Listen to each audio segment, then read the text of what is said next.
The invitation had been a surprise, a cruel joke almost. Derek, my ex-fiancé, engaged to someone else, and he'd invited me to the party. I'd RSVP'd no, of course. A polite, distant refusal. But then, his mother called, all syrupy sweetness, saying how much it would mean, how it showed no hard feelings. Like a fool, I'd let her sway me. So here I am. The metallic taste of champagne, usually a celebratory fizz, turns bitter on my tongue as I stand in the doorway of the grand ballroom. Clinking glasses and muted conversations create a backdrop for the scene unfolding before me. Derek, laughing, his arm around her. Jessica, she's bright, blonde. Everything I'm not. My hand trembles just slightly and I watch them, a knot tightening in my stomach. He hasn't even seen me. Or if he has, he's chosen to ignore it. Again, that was always his specialty. I remember countless times, my voice unheard, my presence dismissed. Dinners where he'd talk over me to his friends. Family events where my opinion was a whisper he never strained to catch. The sharp sting of being invisible next to the man who was supposed to see me more clearly than anyone. The warmth of the room feels suffocating. The scent of expensive perfume and even more expensive food suddenly cloying. A server offers me another glass and I almost laugh. Untouched champagne for an unnoticed guest. Perfect. My heart pounds, a frantic bird against my ribs. This has to stop. I have to stop this. With a calmness that surprises even me, I place my untouched flute on a passing tray.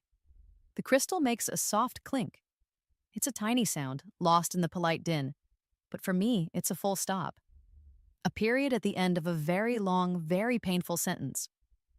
I turn and walk out. No drama, no scene. Just an exit. The cool night air hits my face as I step onto the sidewalk. It's a relief after the stuffy ballroom. I take a deep breath, then another. The city lights blur for a moment. A wave of dizziness washes over me, sudden and intense. My knees buckle. The scent of lilies from the venue's extravagant floral displays is abruptly replaced by something else.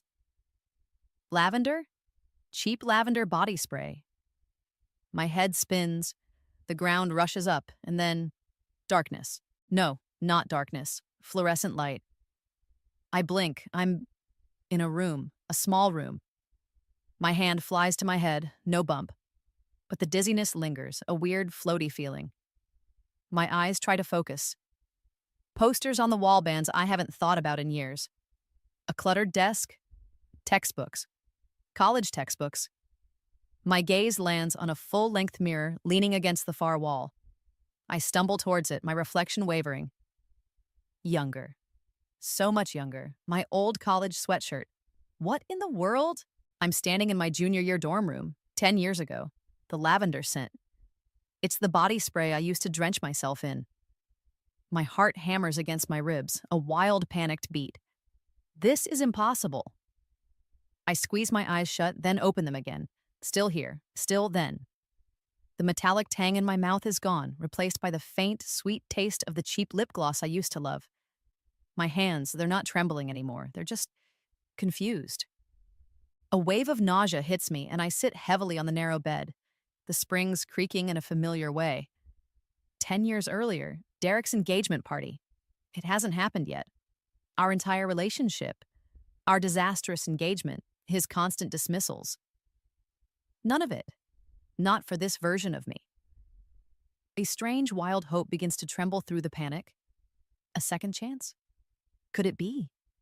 The weight of years of being ignored, of being made to feel small, presses down on me and then just as quickly lifts. I remember every slight, every casually cruel remark, every time he made me feel like an afterthought. The sting is still there, a ghost pain, but it's different now. It's fuel. The party tonight. Her roommate's voice, distant, as if from another room or another lifetime, echoes in my mind. Derek's throwing a party tonight. The party where we first got together, the starting line of all that pain. My breath catches. Oh, this changes everything. The initial shock wears off, replaced by a trembling awareness. I'm really here. Junior year.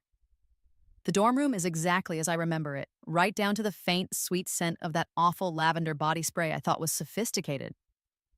My fingers trace the worn cover of a poetry anthology on my nightstand, a book I'd later lend to Derek, a book he'd lose without a second thought. The memory sends a small, sharp pang through me. I get up, my legs still a little unsteady, and walk back to the mirror. The face staring back is mine, but fresher, fewer lines of worry around the eyes.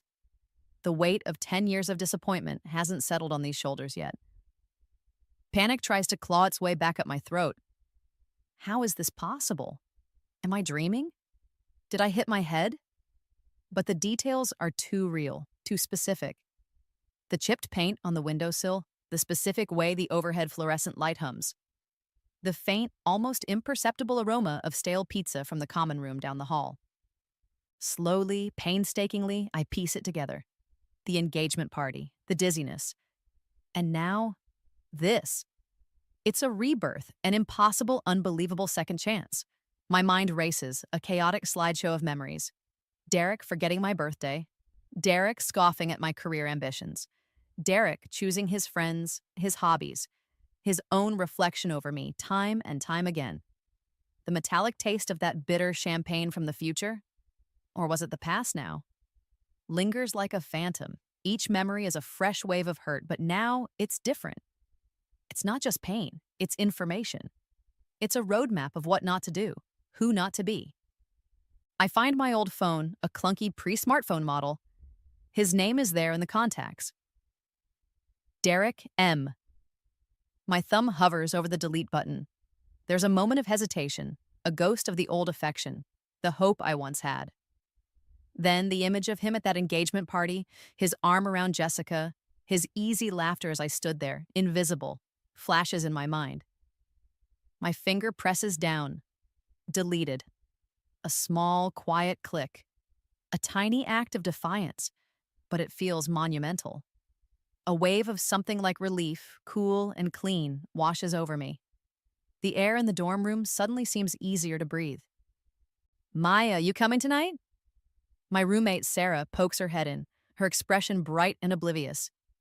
Derek's party? It's going to be epic. My heart gives a little jump. The party. The one where our disastrous story began. Where I, naive and eager to be liked, fell for his surface-level charm. The scent of her strawberry lip gloss, a smell I haven't encountered in years, fills the space between us for a moment. I look at Sarah, a genuine smile touching my lips for what feels like the first time in this new old life. You know, Sarah, I say, my voice surprisingly steady, I think I've got other plans. Her eyebrows shoot up. Other plans than Derek's party? What's more important than that? A small, secret thrill courses through me. Oh, you have no idea. The seeds of a plan, vague and unformed but undeniably there, begin to sprout. Revenge is too simple a word for what I'm feeling. This is about rewriting my story, and this time, I'm holding the pen. The faint scent of opportunity, far sweeter than lavender, hangs in the air. The next few days are a blur of feigned normalcy and frantic, secret activity. I go to classes, I smile at Sarah, I pretend to be the same Maya I was 10 years ago. But inside, I'm a whirlwind of calculations and memories. The old hurt is a constant thrum beneath the surface, but now it's overlaid with a new, sharp focus. Derek still exists in this timeline, oblivious and arrogant as ever. I see him on campus, laughing with his friends, the king of his small world. Each sighting is a fresh prick of motivation. He'll try to charm me again, I know his patterns. But this Maya isn't susceptible. My nights are spent hunched over my laptop, the soft clicking of the keys a rhythmic counterpoint to the late-night quiet of the dorm. The library's Wi-Fi is slow and unreliable, a relic of a less connected age, but I persevere. My target, Meridian Events, the venue, the scene of my future humiliation, and now the potential stage for my vindication. The scent of old books and dust in the deserted library stacks becomes my companion. I dig into property records, business filings, old news articles. It's slow, painstaking work. Meridian Events, in this timeline, is a relatively new venture, struggling to find its footing. Financial reports, where I can find them, paint a picture of ambition outstripping capital. They're over-leveraged, taking risks. My heart quickens. I remember from my other life that it eventually became the place for upscale events, but that success was years away. Right now, it's vulnerable. The faint aroma of the cheap coffee I'm chain drinking does little to soothe the tremor of excitement in my hands. A memory surfaces. Derek, a few years into our relationship, smugly talking about a fantastic deal he got on a venue for some corporate event he was peripherally involved in. The owners were desperate, he'd bragged, the taste of his expensive wine sharp and telling on his breath. Meridian events. It had to be. He'd always been an opportunist, sniffing out weakness. The pieces click into place. The venue, his future engagement party, my ignored RSVP. It's a perfect storm of irony and opportunity. I can't just not go to the party. I can do so much more. A shiver runs down my spine. Not of fear, but of thrilling, audacious possibility. My fingers tremble as I type. A new search query now. How to buy a commercial property. Venture capital for young entrepreneurs. My trust fund. In my original timeline, I'd let it sit, barely touching it, intimidated by the responsibility. Derek had often made comments about it, half joking, half covetous. Imagine what we could do with that, Maya. We, never me. Now it's my weapon. I start the process, liquidating a portion, the digital paperwork feeling strangely empowering. The faint, sterile scent of the online banking portal is the perfume of my impending liberation. Then, the unexpected. A call, an actual phone call, not a text or a social media ping, a number I don't recognize. Maya Reynolds? A crisp, professional voice asks. Yes? My heart thuds. This is Edward Sterling from Sterling Venture Capital. We received your preliminary inquiry. Your ideas. They're intriguing. We'd like to schedule a meeting. Sterling Venture Capital. I vaguely remember them from my business classes in the other life. A serious firm, a long shot. I'd sent out a dozen feelers, shotgun style, not expecting much. My breath catches. This is moving faster than I dared to hope. The hum of the old dorm refrigerator suddenly sounds like a drum roll. The boardroom at Sterling Venture Capital is intimidating. The scent of rich leather from the high-backed chairs and expensive wood polish fills the air, a world away from my lavender-scented dorm room. My hands feel clammy, but I grip my laser pointer with a steady hand. Edward Sterling and two other partners watch me, their expressions unreadable. I'm terrified, but the memory of Derek's smug face, the years of being dismissed, fuels a fire in my belly. I have to do this, for the me who was and the me I'm becoming. Meridian Events, I begin, my voice clearer than I expect, is currently undervalued and underperforming, but its location, its potential, it's a gold mine waiting for the right vision and capital. I lay out my plan. The acquisition, the phased renovations focusing on modernizing the tech and aesthetics, the targeted marketing strategy. I speak of creating an experience, not just a space. The words flow, a blend of research from this new life and the business acumen I'd slowly, painfully acquired in my previous one. The faint, metallic taste of adrenaline is sharp in my mouth. I see a flicker of interest in Sterling's eyes. He asks sharp questions, probing for weaknesses in my projections. I answer them, my mind racing, pulling on knowledge I didn't realize I still possessed. This rebirth, it wasn't just about reliving time, it was about retaining wisdom. My confidence soars with each successfully fielded query. I'm not just a heartbroken girl anymore. I'm a businesswoman. The meeting ends with a non-committal, "We'll be in touch." But there was a spark, I know it. Walking out of the building, the city air, thick with the aroma of exhaust and street food, feels different, charged with possibility. Back in my dorm, the reality of what I'm trying to do crashes over me. My family, I haven't told them. How do I explain this sudden, intense drive to buy a struggling events venue? In my old life, they'd seen Derek as a catch, and my quiet unhappiness as me just being sensitive. I call my mother. A business? Maya, honey, that's ambitious. What does Derek think? The old, familiar sting. Derek and I aren't really, I'm doing this on my own, Mom. Her silence is heavy. The faint scent of her rose-scented hand cream seems to drift through the phone line. Well, be careful, dear. It's a tough world. Understatement of the century, I think. Sterling calls back 2 days later. They're in. Not for the full amount, but enough. A significant loan secured against my trust fund and optimistic future earnings projections. The contract signing is a blur of legal jargon and the crisp, satisfying rustle of important papers. Each signature feels like another step away from the old Maya. Then, just as I'm starting to feel like I have a handle on things, Sarah bursts into the room, waving her phone. Oh my God, Maya, you will not believe this. Jessica Bell just posted on her Insta story. She and Derek, they're engaged. My blood runs cold. Engaged? Already? In my original timeline, it took him another 2 years to propose to me, and even then, it was a lukewarm, almost reluctant affair. With Jessica, it's a whirlwind. Faster, so much faster. The sweet, cloying scent of Sarah's excitement about the gossip is suddenly sickening. My meticulously planned timeline for acquiring Meridian events, for being ready for his eventual engagement party, it's just been thrown into chaos. The game has changed, and the clock is ticking louder than ever. The news of Derek's early engagement lights a fire under me. There's no time to waste. My meetings with the current owners of Meridian Events, a middle-aged couple named Frank and Eleanor Parsons, are tense. They're wary, worn down by financial stress. The venue itself, when I do the official walkthrough, is a shadow of what it will become, and even a shadow of what I remember from Derek's future past engagement party. The grand ballroom is dusty, the carpets old and imbued with the musty smell of countless forgotten celebrations. It's a tired scent, like faded dreams. As I walk through the slightly dilapidated rooms, a wave of unexpected emotion hits me. This was where my wedding to Derek was supposed to have been, in that other lifetime. I'd picked out the floral arrangements, tasted the catering samples, imagined walking down an aisle that now only exists in a dead timeline. My eyes sting, and I fight back tears.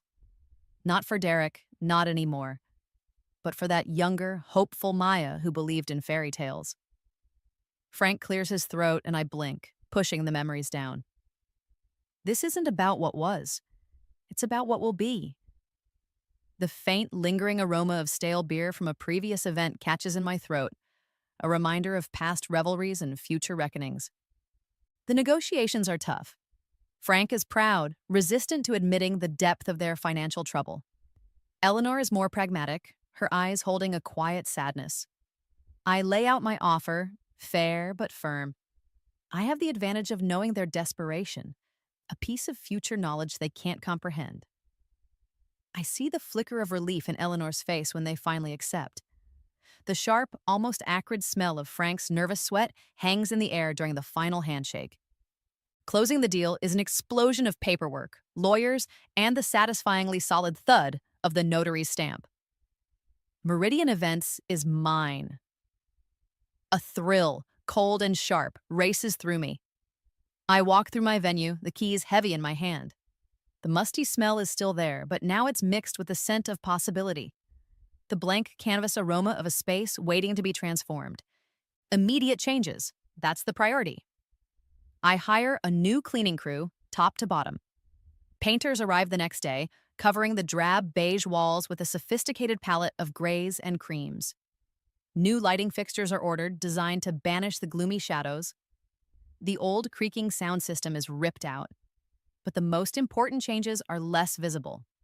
I invest heavily in a state-of-the-art security system, cameras, access controls, and a new cloud-based booking system, one that gives me complete oversight.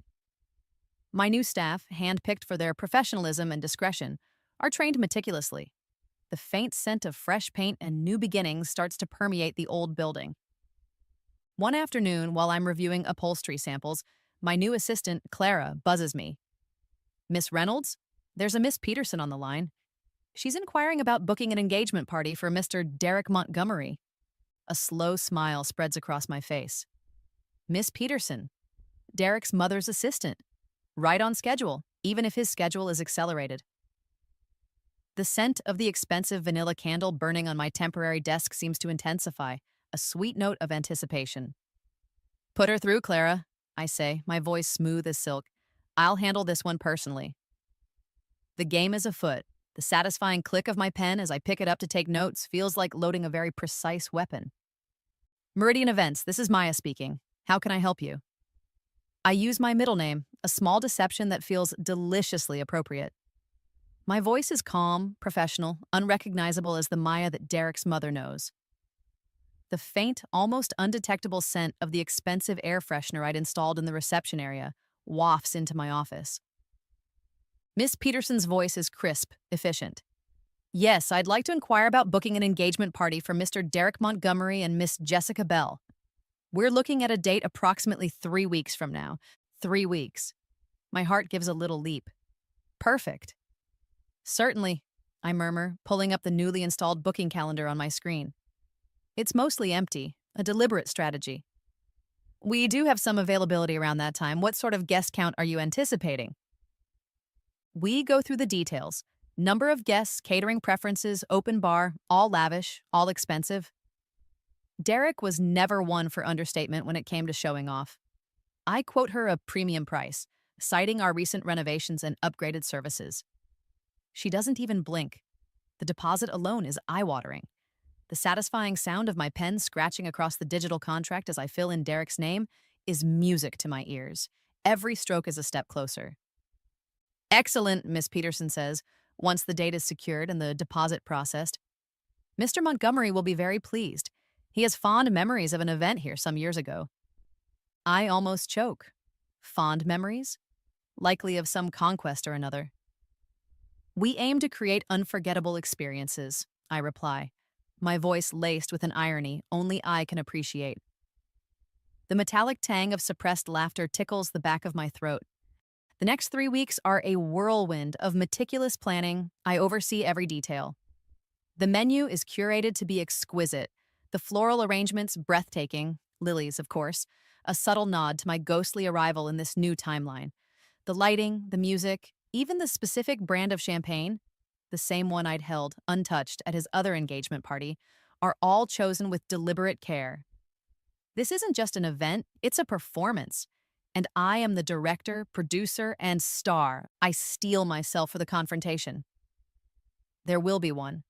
I know Derek. He won't take this lying down, but I'm ready. The old Maya would have crumbled. The new Maya thrives on this. The scent of determination, sharp and invigorating, is my constant companion. My staff are briefed. They know this is a VIP event, requiring the utmost professionalism. They don't know the full story, of course, just that the client is particular and that I, their new boss, will be personally overseeing the evening. But I plant a trusted friend, Julie, a girl I'd reconnected with from college who was waitressing to pay for grad school, as one of the servers. She knows a little more. She knows Derek. She's my eyes and ears on the floor.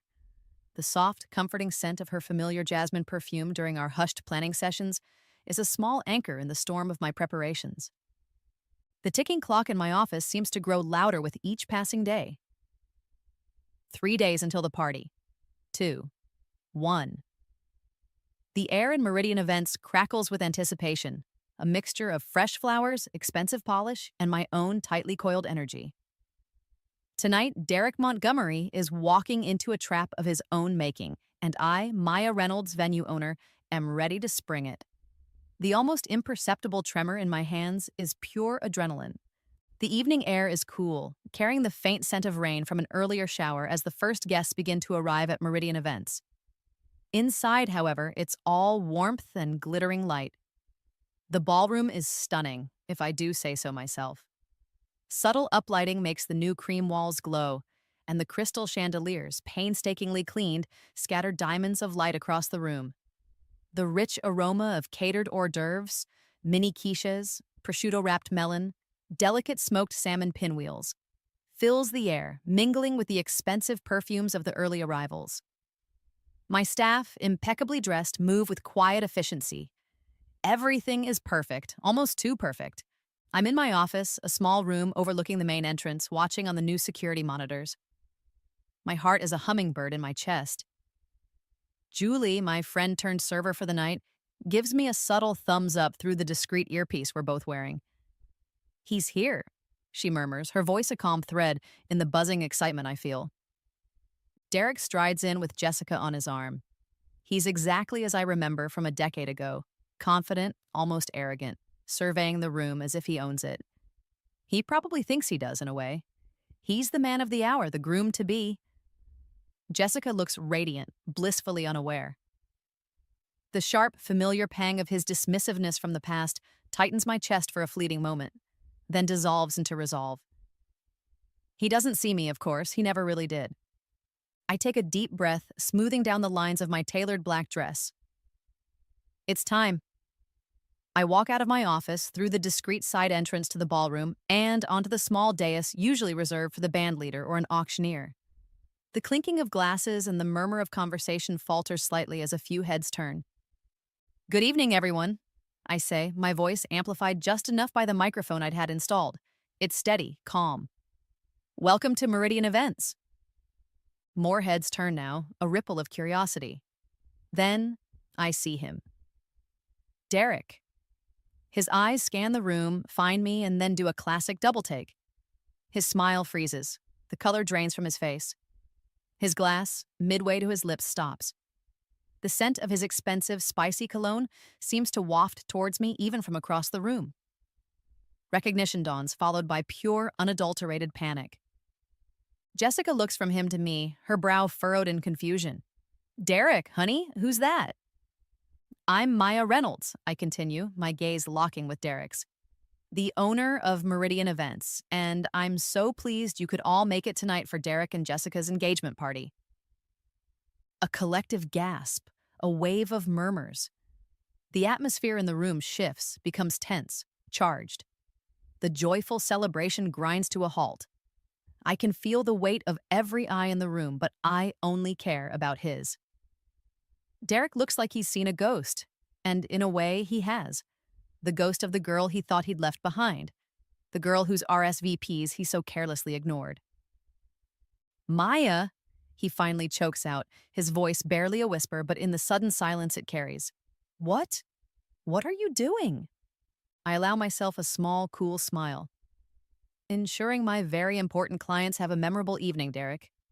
And speaking of memorable," I reach for a small stack of cards I'd placed on the lectern earlier. Old RSVP cards, emails, polite rejections, ignored acceptances, all from me, all to him, all meticulously documented. I believe we have a few past administrative errors to discuss. The scent of panic, sharp and acrid, begins to emanate from Derek's corner of the room. The beautiful, fragrant lilies arranged around the ballroom suddenly seem almost predatory. I watch him, my heart pounding a triumphant rhythm. This is just the beginning. With a deep breath, I make my announcement. "Unfortunately," I say, my voice resonating with quiet authority, "due to some unforeseen circumstances regarding the booking, Meridian Events will be closing for the evening in approximately 1 hour." The collective shock is a palpable wave. The sweet aroma of the expensive cake, waiting to be cut, suddenly seems mocking. Derek pushes through the stunned crowd, his face a mask of disbelief and fury. Jessica trails behind him, her earlier radiance completely extinguished, replaced by a dawning horror. The sharp sound of her high heels clicking frantically on the polished floor echoes in the suddenly silent ballroom. Guests are frozen, champagne flutes halfway to their lips, eyes wide. "Maya, you can't do this," Derek hisses, his voice low and desperate as he reaches the dais. The spicy scent of his cologne now carries a note of sour desperation. "We have a contract. People are here. This is my engagement party." "Your engagement party, Derek," I reply, my voice still calm, a stark contrast to his rising panic. "Booked in my venue, a venue you only managed to secure because once again you benefited from someone else's difficult circumstances." I hold up one of the old ignored RSVP cards from our past. "Remember this one? My acceptance to your cousin's wedding? The one I drove 5 hours for, only to find my seat had been accidentally given away?" His face flushes a dull red. "That was a misunderstanding, years ago. What does that have to do with anything?" "It has everything to do with it." My voice trembles, just for a moment, with the weight of years of suppressed anger and hurt. The metallic taste of unshed tears is sharp on my tongue. "It's about a pattern, Derek. A pattern of dismissal, of making me feel small, invisible. I gesture around the opulent room, at the stunned faces of his friends, his family, his new fiancée. You invited me to your engagement party in my old life. After I explicitly RSVP'd, no, you assumed I'd just appear. Or perhaps you didn't care either way. Tonight you booked your party, blissfully unaware that the woman whose calls you used to ignore, whose opinions you scoffed at, now holds the keys to this room. Jessica finally speaks, her voice shaking. Derek, what is she talking about? Who is she?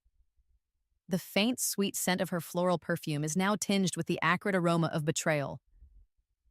Derek rounds on her. She's nobody, Jess, an old acquaintance. She's clearly unstable, trying to ruin our night. His true nature, manipulative and selfish, flares ugly and bright for everyone to see. He tries to grab the microphone from me. I step back, my movement smooth, practiced. Unstable? Or just tired of being treated like I don't matter? I address the room now, my voice ringing with a newfound strength. For 10 years, Derek Montgomery made me feel like an afterthought. He ignored my wishes, belittled my ambitions, and consistently put himself first. He thought I was a doormat. He thought I would always be there, quietly accepting his scraps of attention. Guests are starting to murmur, some looking at Derek with dawning disgust. The air crackles. The scent of expensive food is now heavy, almost rotten, in the charged atmosphere. His parents are trying to shrink into the wallpaper. This is insane! Derek shouts, his composure shattering. He looks wildly around, seeking an ally, but finds only condemnation or shock in the eyes of his guests. Security! Get her out of here! I raise an eyebrow. My security team? They report to me, Derek, and they're here to ensure an orderly exit for all guests when we close in. I glance at the elegant clock on the wall. 52 minutes. His jaw drops. He actually splutters. It would be almost comical if the undercurrent of pain wasn't so raw. He tries to negotiate, to bluster, to threaten. He offers more money. He reminds me of our history. A history he conveniently remembers now that he's losing control. Each word out of his mouth just digs his hole deeper, revealing the grasping, entitled man he truly is. The expensive, creamy aroma of the untouched canapé seems to mock his desperation. Jessica is openly crying now, her beautiful makeup streaked. You lied to me, she whispers to Derek, her voice filled with a pain that mirrors my own past suffering. All this time, I remain calm, professional. A quiet power move that seems to infuriate him more than any shouting could. I let his meltdown play out. Let everyone see him for who he is. The man who builds himself up by tearing others down. The man who thought ignoring an RSVP was a minor slight, not understanding it was a symptom of a much deeper disrespect. Finally, as the first few brave guests begin to make their excuses and head for the door, the clicking of their shoes a death knell for his perfect party, I give a subtle nod to my head of security. 2 imposing men step forward. Mr. Montgomery, one says, his voice polite but firm. If you and your remaining party wouldn't mind, we can escort you out. Derek looks from them to me, his face a ruin of thwarted rage and public humiliation. He opens his mouth, then closes it again. There's nothing left to say. The battle is over. I won. The lingering scent of his defeat, more satisfying than any champagne, fills my senses. The last of the guests trickle out, a mixture of bewildered faces and hushed, scandalized whispers. Derek and a small, miserable huddle of his closest family are escorted out by my security team. The grand ballroom, so recently alive with music and laughter, is now echoing and quiet. I stand alone on the dais, the microphone still cool in my hand. The only sound is the distant hum of the city and the soft clinking as my staff begin the discreet process of clearing away the debris of a party that imploded. I take a deep, slow breath. The lingering scent of extinguished candles, vanilla, sandalwood, and a hint of lily hangs in the air, a strangely peaceful aroma. It's over, all the planning, the anxiety, the years of buried resentment. It's all culminated in this quiet, empty room. A wave of exhaustion washes over me, closely followed by an immense, bone-deep satisfaction. My knees feel a little weak, and I lean against the lectern for support. I allow myself to feel it all: the triumph, the relief, the faint, lingering ache for the naive girl I once was, and the fierce pride for the woman I've become. Julie finds me there. She places a comforting hand on my arm. You okay? She asks softly, her eyes full of concern and a touch of awe. The familiar grounding scent of her jasmine perfume is a welcome comfort. I nod, a watery smile touching my lips. Better than okay, Jules. I think I'm finally free. The word tastes sweet, like the first sip of cool water after a long thirst. My staff, the ones who witnessed the whole dramatic crescendo, approach me tentatively at first, then with more confidence as they see my smile. There are quiet congratulations, words of admiration for how I handled the situation. Never seen anything like it, Miss Reynolds, my head bartender says, shaking his head. He had it coming. Their support, their loyalty, it warms me more than I expected. The faint, clean scent of the industrial cleaning supplies they're starting to use is the smell of a fresh start. Just as the last of the catering team is packing up, a figure hesitates in the doorway. It's Jessica. Her eyes are red-rimmed, her perfect dress slightly rumpled, but she holds herself with a newfound dignity. The strong floral scent that had announced her arrival earlier is now muted, almost fragile. Miss Reynolds? She says, her voice quiet but clear. Can I talk to you for a moment? I nod, gesturing to one of the few remaining chairs. We sit, the vast, empty ballroom our unlikely confessional. I just wanted to thank you, Jessica says, looking down at her hands. I know that sounds strange.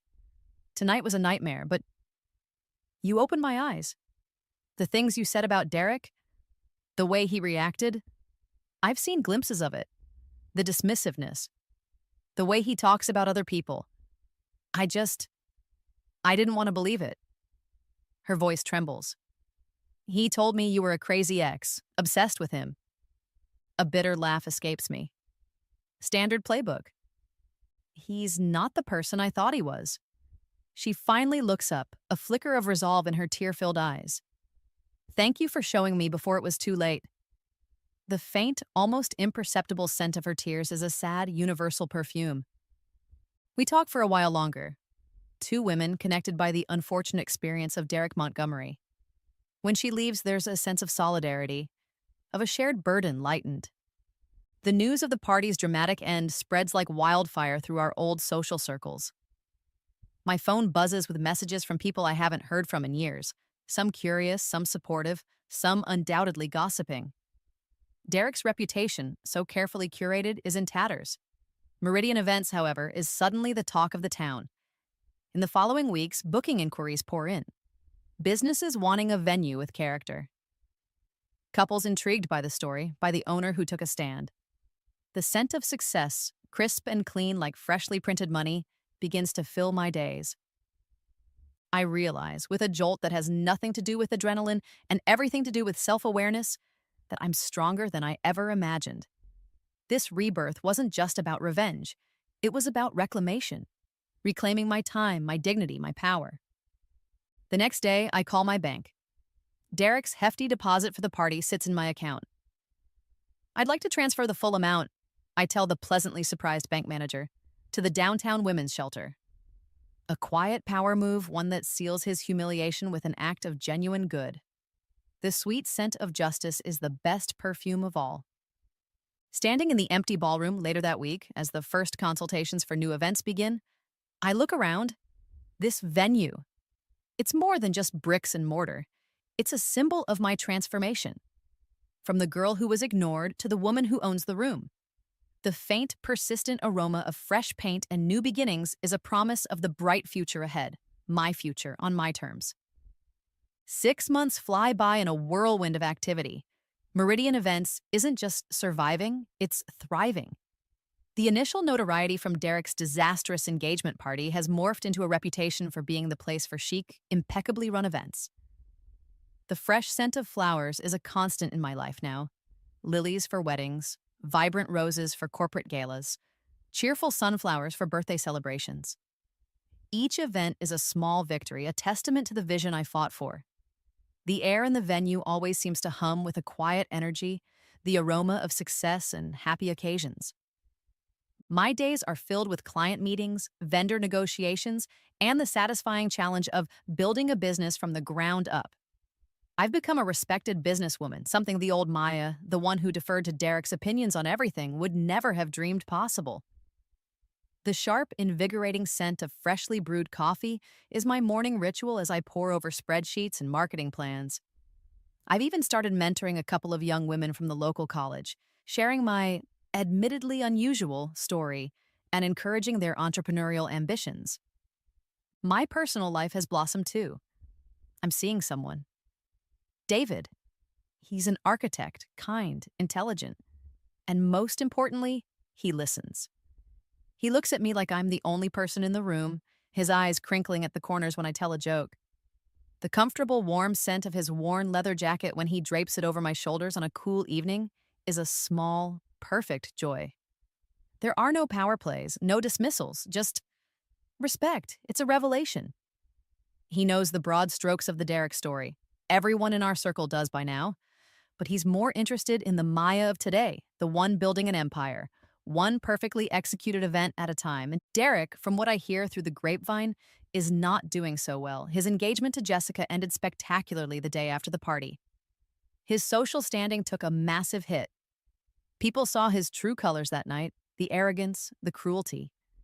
Last I heard, he'd taken a job in another city, trying to escape the whispers and the pointed looks. The news brings not a sense of glee, but a quiet, detached satisfaction. His downfall was his own making. The faint, bitter scent of his past arrogance no longer has any power over me. My family, initially skeptical of my sudden foray into the business world, are now my biggest cheerleaders. My mother, bless her, still occasionally asks if I'm being careful, but there's a new note of pride in her voice. She even brought her book club to Meridian Events for their annual luncheon. The familiar, comforting scent of her rose hand cream, once a reminder of her gentle anxieties for me, now smells like approval. They finally see my strength, my vision. They see me. The success of Meridian Events has been so significant that I'm already scouting locations for a second venue. The challenges are immense, but the thrill of creation, of building something lasting, is addictive. The slightly dusty, hopeful scent of old, forgotten buildings now smells like opportunity to me. Each potential new space whispers promises of future triumphs. Sometimes, in a quiet moment, usually late at night in my office after a successful event, I reflect on the rebirth. That impossible, terrifying, wonderful moment in my dorm room. It changed everything. It wasn't just about escaping a bad relationship or getting revenge. It was about being given the rarest of gifts, the chance to become the person I was always meant to be, before I let someone else dim my light. The subtle, almost undetectable scent of lavender from a sachet I now keep in my desk drawer is a quiet reminder of where I started and how far I've come. One afternoon, an email lands in my inbox. The sender, Derek Montgomery. My heart gives a small, involuntary lurch, a ghost of old reflex. The subject line, "Can we talk?" I hesitate for only a second. Then, with a steady hand, I type my reply. Derek, I wish you well in your future endeavors. However, I believe we've said all that needs to be said. My focus is on my present and my future, both of which are looking very bright. I'd appreciate it if you'd respect that. I hit send. No anger, no bitterness, just finality. The faint, clean scent of the citrus-based cleaner my staff uses in the office is the smell of a clean break. A few weeks later, I established the Maya Reynolds Second Chance Scholarship Fund, dedicated to helping young women entrepreneurs get their start. It's funded initially by the profits from what would have been Derek's engagement party, and now by a percentage of Meridian Events' ongoing earnings. A quiet power move, turning the ashes of a painful past into fuel for someone else's future. The proud, hopeful scent of the scholarship application forms piled on my desk is the sweetest perfume I've ever known. The full circle moment comes when I agree to host an entrepreneurship seminar for students from my old college at Meridian Events.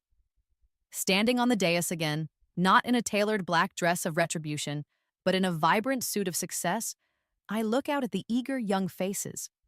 The air is thick with the aroma of ambition and potential.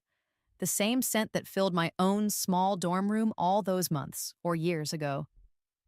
Many of you, I begin, my voice clear and confident, resonating through the beautiful room I built, will face moments where people doubt you, dismiss you, or try to make you feel small. I pause, letting my gaze sweep across the audience. Your power lies not in changing them, but in changing how you react, in knowing your worth, even when others don't, in taking your second chances, or even your first chances, and building something that is undeniably, unapologetically yours. Later that evening, after the last student has left, filled with new ideas and, I hope, a little inspiration, I stand in the center of my ballroom. The lights are low, casting long, soft shadows. The lingering scent of coffee and donuts from the seminar mingles with the ever-present aroma of flowers and polish. I am Maya Reynolds, owner, entrepreneur, survivor, victor, transformed, empowered. And I will never, ever let anyone dismiss me again. The night air, when I finally step outside, is cool and clean, carrying the promise of 1,000 bright tomorrows. And this time, I'm ready for every single one of them,